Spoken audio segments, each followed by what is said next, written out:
Are you going anywhere nice on holiday this year? Have you thought about it? Can you afford it? I know we're in the cost of living at the moment and everything's very expensive. I mean, it may well be that you just simply have to go to the nearest car park, put the kids in the boot and then wind your seats down of an evening so that you can sleep. The cost of everything going up, of course. But you may have planned to go somewhere, I don't know, with a caravan hitched on the back within your own country and explore that. Staycation, I think they call it, or in a camper van, or maybe a tent, or an Airbnb, or something like that, which is very nice. Of course, those people who are a bit more, got a bit more flush, they can go abroad and perhaps they want to go for the lovely sea and sun and all of that, exotic locations.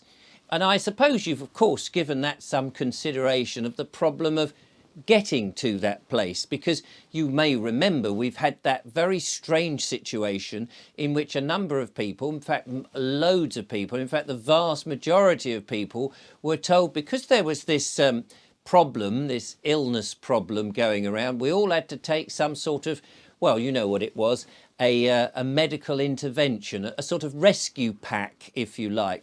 And many people have taken this medical rescue pack, which it turns out, as we've now seen in retrospect, that that's perhaps not been such a healthy option for a lot of people, because a number of people who had the medical rescue pack have actually collapsed and died, which is a bit of a blow, isn't it? But for the very thing that was supposed to stop you from getting ill, which the disease could potentially have knocked us all out, the rescue pack seems to have been the most disastrous thing that could ever have happened.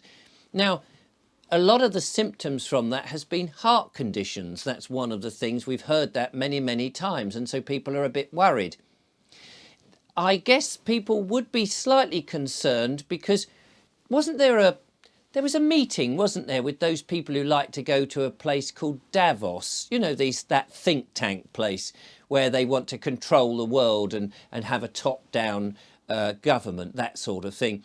And the rumour was, and I can't confirm this, but the rumour was that those people who went there wanted to have the pilots who flew them in their private jets ensured that they hadn't had that medical rescue pack, so that they weren't likely to have a heart condition and suddenly just drop down dead whilst they're sitting in the cockpit trying to fly an aeroplane.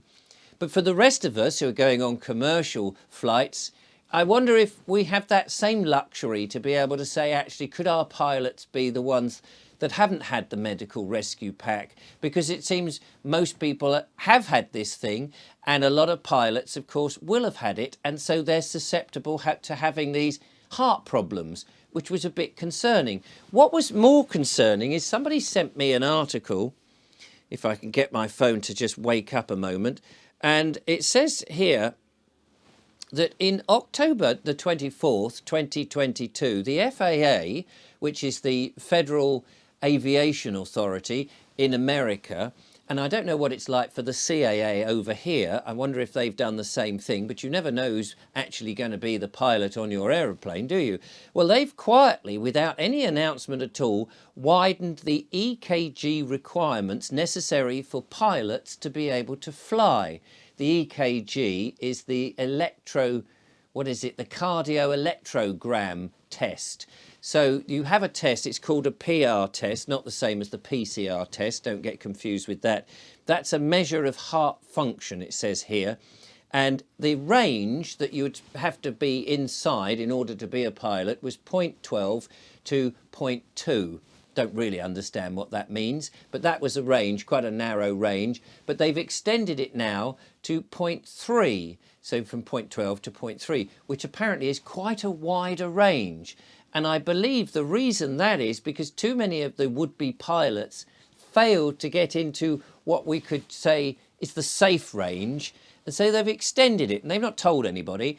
So you wonder if that, because they've extended it now to accept people who have perhaps a bit more risk of a heart condition, whether that's really advisable. But maybe there's just not enough pilots to go round and they need somebody. It doesn't really matter if they're likely to keel over in the cockpit and holding the, whatever you call that thing, the stick that comes up and down. It doesn't really matter. And of course we don't need to worry too much if one of them keels over and just stops breathing, because usually there's a co-pilot who comes with you. And I'm not talking about the inflatable one from that wonderful comedy Airplane that you may remember. It would be another person. Of course, it would be rather worrying if those two in that flight had a heart condition and keeled over, but I'm sure the navigator would be able to do something, or perhaps they can have an inflatable, or anyway, the aeroplanes would get talked down. I'm sure there would be a passenger on board who hasn't got too much of a heart problem, who could perhaps fly the aeroplane. Anyway, luckily I've got a van which I've converted, and I will be travelling around in this country if I go on holiday. I don't think I shall be going on an aeroplane. Mind you, Stanley Johnson did say it was all part of the national plan that we wouldn't be going much on holidays via aeroplanes, and I wonder if that's what he meant.